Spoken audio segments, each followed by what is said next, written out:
Hello, and thank you for joining us today for our panel, Cybersecurity and 5G, Working Together to Secure the Future. I'm thrilled to be here with these fantastic panelists to discuss 5G security and the importance of collaboration and coordination moving forward. But first, let me introduce my panelists. So thank you all for being here today. First, we have Mr. Bob Kolasky, Assistant Director of the Cybersecurity and Infrastructure Agency, or CISA's, National Risk Management Center at the Department of Homeland Security. Next, we have Mr. Chris Boyer, Vice President, Security and Technology Policy at AT&T. And finally, we have Ms. Evelyn Remaley, Associate Administrator, Office of Policy Analysis and Development at NTIA. So thank you again for joining us here today. We have a lot to cover as always and never enough time to get through it all, so we'll just jump right in. 5G has been designed with a focus on security at the outset. We've had many discussions over the past year or so about the increased cybersecurity enhancements that 5G networks will offer that make 5G the most secure generation to date.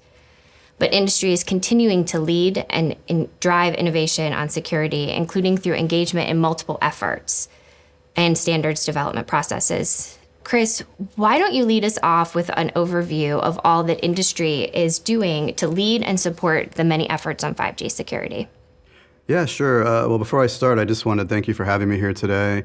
Great opportunity to talk about 5G security and say hello to Bob and Evelyn, who we have very strong partnerships with both NTIA and DHS on these issues. I haven't seen them for a while, given COVID. So thank you for having me, and welcome to everyone. As far as the industry goes, there's a lot of things going on in the area of 5G security.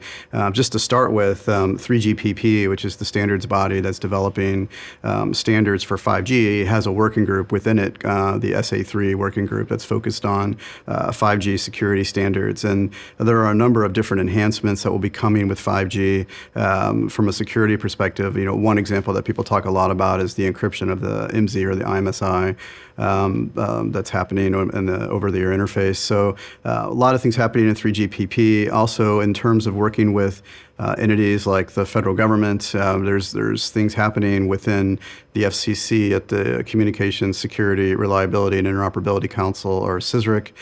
They have a couple different working groups looking at 5G security, where there's the heavy participants from the industry side. We've also been working with DHS, with the ICT Supply Chain Task Force and other components of that on 5G matters, and also up with the Department of Commerce, both at NTIA and NIST, on a variety of different issues related to 5G security. And then even outside of kind of the federal government landscape and standards bodies, there's a lot of things happening on the industry side with different test beds and other things that are being churned up to look at different security improvements that can be done to 5G. So I think overall, the takeaway should be that, the industry is well aware of the fact that security is a critical issue for 5G. I've always said that I think 5G will be the most secure mobile network we've had to date. Not to say the previous ones aren't being secured, but there's a lot of lessons learned we can take from those previous generations of wireless, and we can build in better security capabilities as we roll out 5G. And those are the things that are happening through all these different groups that are working on security. And so at the end of the day, I think we're going to see a much more, it's a much greater focus and a very iterative process where we identify issues and then we're upgrading and putting in place standards and other things to address security issues. And I think people should feel confident that these networks will be secure. It's not that there's not an ends place where they are secure, they aren't, but it's a long-term ongoing process, but it's something the industry is very focused on.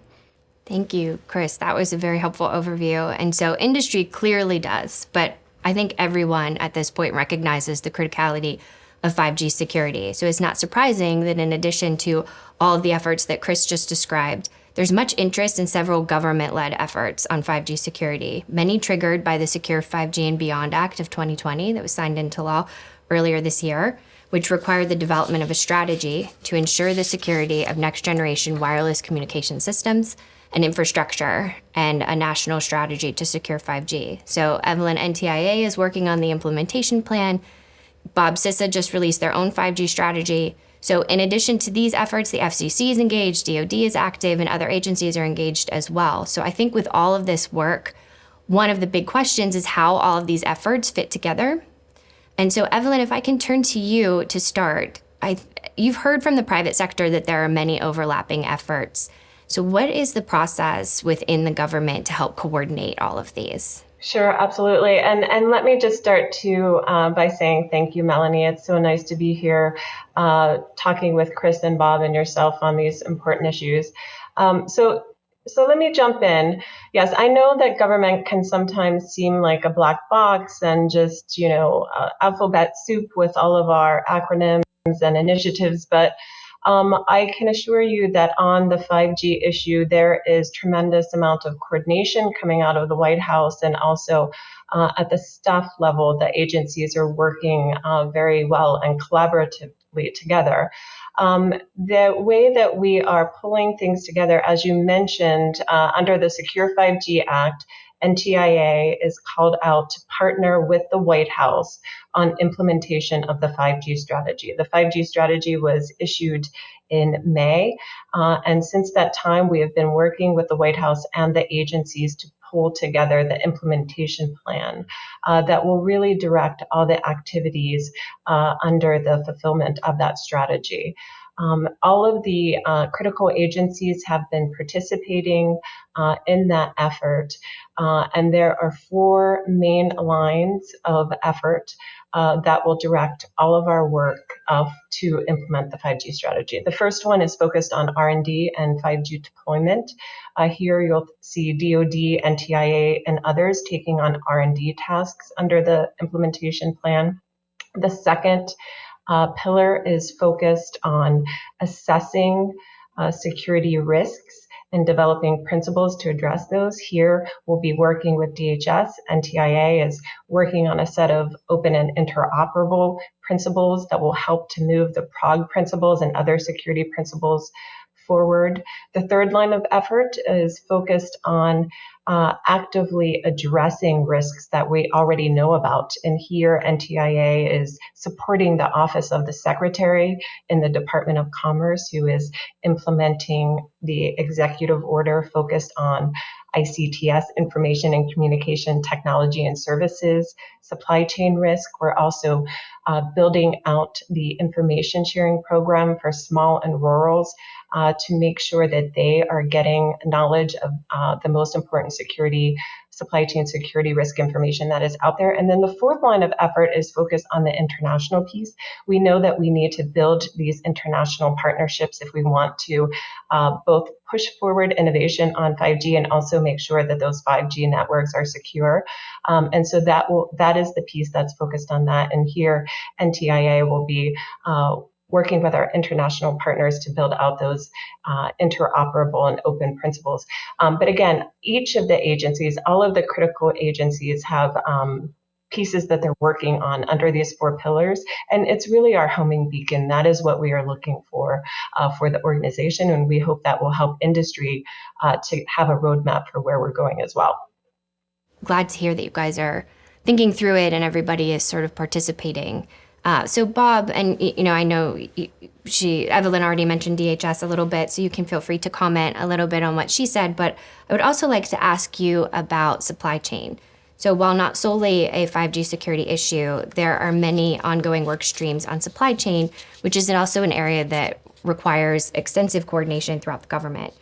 The DHS ICT Supply Chain Risk Management Task Force is one place where government and industry have come together to work to address these issues. So how is that process working, and how are you and others within CISA leveraging the task force in the many other efforts that Evelyn sort of touched upon?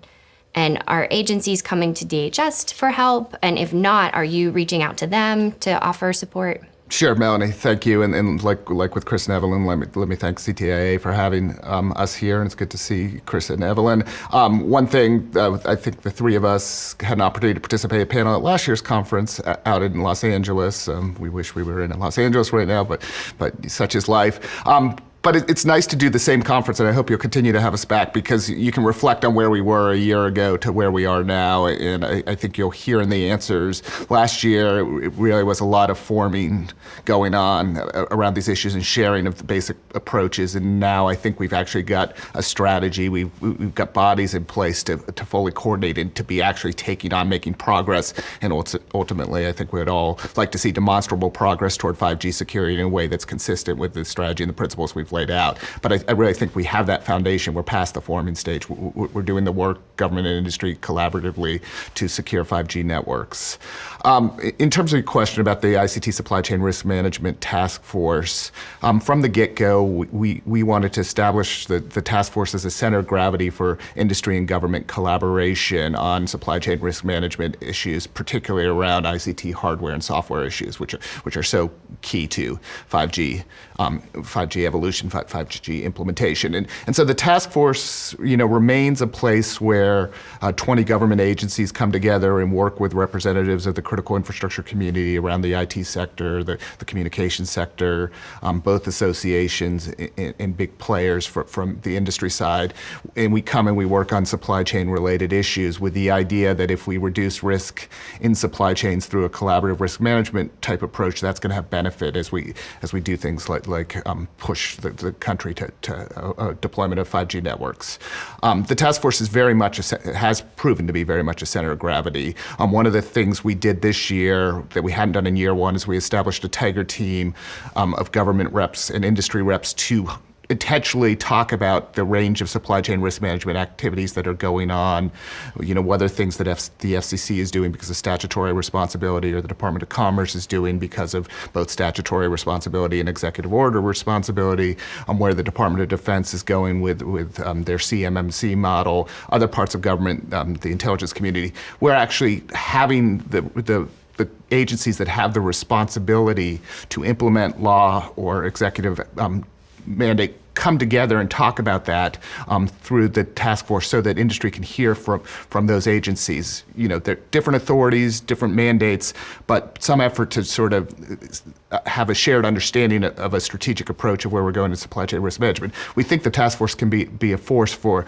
that activity on the government side and some transparency to the non-regulatory actions that are happening with industry. Well, of course, through the regulatory process and the Federal Register process, we are being transparent about where the government is headed in these directions. So I think it's formed and served as a nice basis for that sort of center of gravity. It's going to be influencing some of what we're doing in terms of the federal government in our acquisition reform so that we are taking supply chain security and supply chain risk more seriously from a federal acquisition perspective. It's going to be, as a task force, it's going to help us form the basis for greater information sharing about risks that come from certain componentries, whether it's underlying concerns about the manufacturer who makes the componentry or some things that are learned through due diligence processes and things like that. So I think we can help advance the policy that will enable information sharing, that will enable a collaborative effort at the same time that will continue to hit the message that security has to be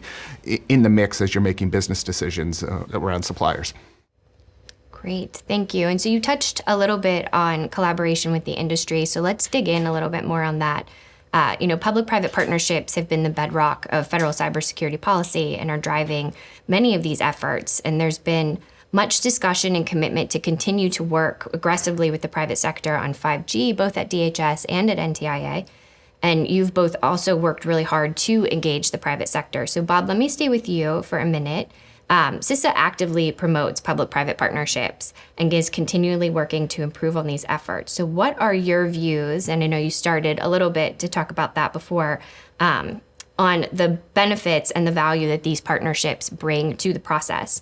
And how is DHS ensuring that the private sector experts have adequate input into the work that DHS is doing? Sure. So let's start with, again, your question, why the partnerships, right? Well, the partnerships start because the expertise starts with what's in industry, and the dynamism of how our communications industry works means that even government officials who have former industry experience are quickly out of date. And so making sure we have industry representatives who can sort of talk through how these things are evolving. Again, we're talking 5G here. What is a 5G network going to actually look like? How's it going to be deployed? And where are there points to have leverage on security decisions? So I want to hear from industry from that perspective before we even think about government policy.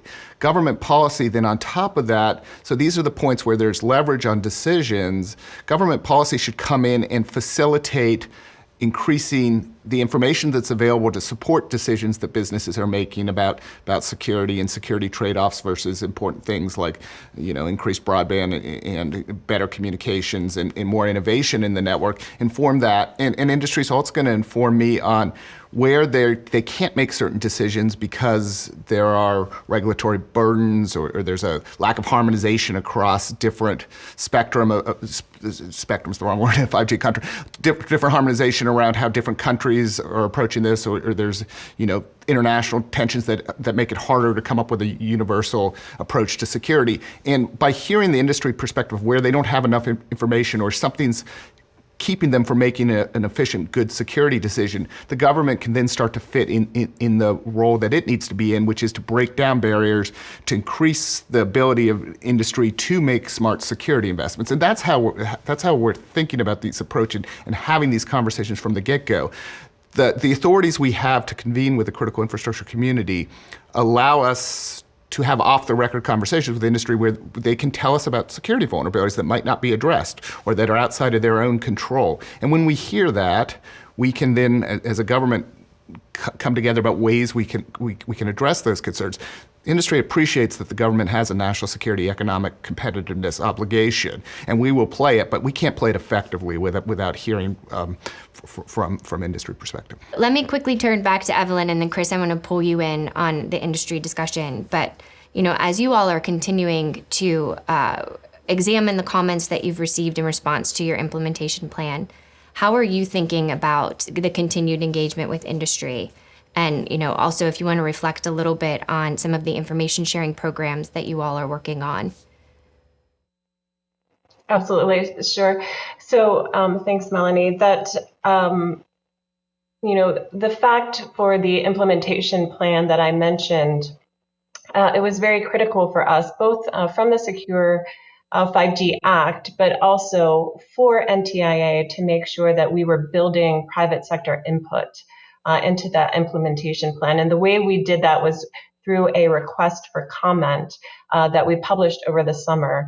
And industry really responded to that. We received over 80 comments from industry for the implementation plan. And since then, as you mentioned, we've been mining that data. So just a couple, I think, important things from that input and that collaboration. One, as I was mentioning about the open and interoperable principles, those flowed directly from the request for comment. Industry told us strongly that looking at a more secure, resilient supply chain for 5G meant that we needed to move towards more openness in the ecosystem. So from that, we are really looking to industry to lead on developing the open and interoperable principles.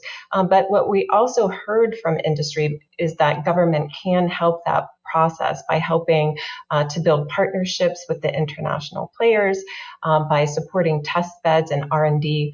So we plan to partner with industry on those particular pieces so that we can help that effort forward. You mentioned CScript. That is our information sharing program for small and rurals. And again, yes, absolutely. We are not trying to recreate the wheel. NTIA lives by the words leverage and partnership. We've done this on all of our digital economy policies from the 90s on. We think it is so important to bring stakeholders into the room. We'll never be agile enough to grasp all the opportunities and to address the risks in 5G unless we all come together to move these issues forward. So on CScript, we're not only partnering with the critical federal agencies, which is where we're going, because they're the experts on vulnerability, they're the experts on threat. So we'll be going to them, partnering with them. We've already started that process. But then also, in addition to that, there are some other, we know, again, that there's, that government can seem very stymied. We know that the Federal Acquisition Security Council also has some goals and responsibilities for information sharing on supply chain risk with the federal government as well, with the private sector as well. And again, we are maximizing all of these partnerships so that industry will know where to go for the right information. C-Script is important for those smalls and mediums and rurals who hadn't been receiving information before, so we're going to focus there. But again, we're going to maximize resources wherever we can to make this all come together. Now, Chris, just to kick it back to you, you participate in all of these efforts while AT&T is also building out its network, so you're busy. How do you view the engagement with the industry, and what would you recommend, if anything, to improve these efforts? Yeah, I mean, I appreciate what Bob and Evelyn both said. I mean, we have, as I said before, we have a strong partnership with both of their agencies on a wide variety of these issues. And I do think that it's true that because the technology changes so quickly, and if you think about it, something like 80% of the critical infrastructure in the United States is owned by the private industry. So ultimately, we have to work together to solve these problems. And cybersecurity, whether it's 5G or otherwise, doesn't really lend itself particularly well to kind of a top-down approach. It's more iterative, it's more bottoms-up, where we identify an issue, we try to put in place a best practice or some sort of ability to address the issue. And that's kind of been my experience in dealing with these issues going on over a decade now, and I think 5G is just another example of that. As far as the processes go, yeah, I mean, there's always I would always say that anytime you have big organizations that are all dealing with each other like this, there's always a need for increased coordination and collaboration. That's nothing new. It's not a criticism per se, but I think we've seen a lot, big improvements in that regard since the Secure 5G and Beyond Act was passed by Congress, and NTIA put out the National Strategy to Secure 5G, and we've got the Supply Chain Task Force launched at DHS. So certainly trending in the right direction there. But I do think that there are a lot of competing initiatives inside government in different agencies, and so certainly making sure that those are organized and there's a lot of interagency collaboration, so there's not a duplication of efforts in certain areas, is certainly something that is always an issue. I don't view that as anything unique to 5G. I mean, 5G is a really important issue, right? We all agree that it's really important to the country. We want to see 5G be successful. We know there's security challenges, and so that's not unusual that there'd be a lot of different stakeholders that are doing their own thing. But I think making sure that coordination is happening is probably the most important thing from an industry perspective. And I do think we're making a ton of progress. The Supply Chain Task Force is going on, I think, on on year 2, year 3 at this stage. As Evelyn mentioned, the NTIA has been working on the openness principles, which really goes to a critical issue that we've all been concerned about, which is the ongoing contraction of our supply chain, and how do we encourage more vendor diversity and more options in the supply chain as a long-term security matter. So I think we're making a lot of progress. So I'm fairly optimistic that things are moving in the right direction. And so we only have a few moments left. One final thought before I kick it to you guys for any final thoughts. As you're continuing to work on all of these efforts, and we know the importance of collaboration and coordinating and pulling industry in, also to be mindful of the resource strain that all of these different competing things, and everybody wanting to make sure that they have enough resources to be able to meaningfully participate in all of these. So with our final moments, any final thoughts from the group that you had hoped to get in our short time together? NTIA is absolutely committed. We work so closely with all of our agencies and also our federal partners and civil society as well. And again, it's that trifecta that's going to carry us forward on 5G. And so we think that the implementation plan is going to go a long way. Again, it is that homing beacon, bringing all of the various agency efforts together under one umbrella, and that's going to help us to stay on track. But again, we are the work that NTIA will be doing on 5G test beds and the open principles. Those are industry driven. We can't do them alone. It's going to be a cooperative, the research as well as that development. And we just look forward to that partnership as we look to just secure this vibrant ecosystem that we're all moving towards. One thing we did last week was pilot an approach of the interagency working together with state and local governments and some communications industry reps on 5G at the community or at the local level. We did that actually here in DC.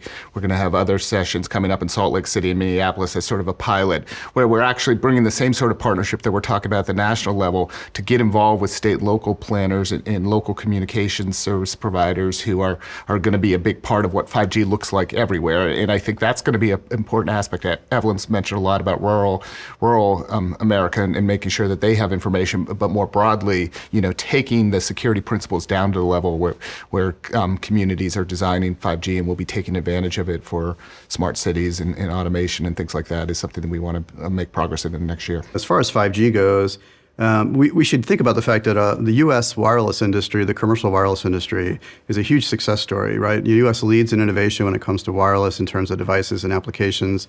So that model has served us well for a number of years, and I think we need to.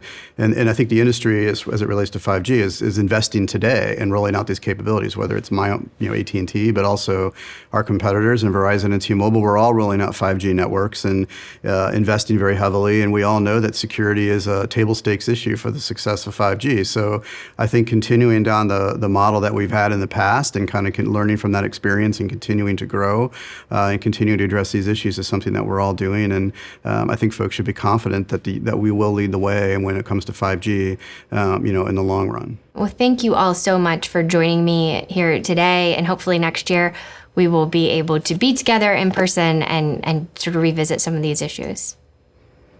Thank you. Thanks very much. Can't wait. Thank you.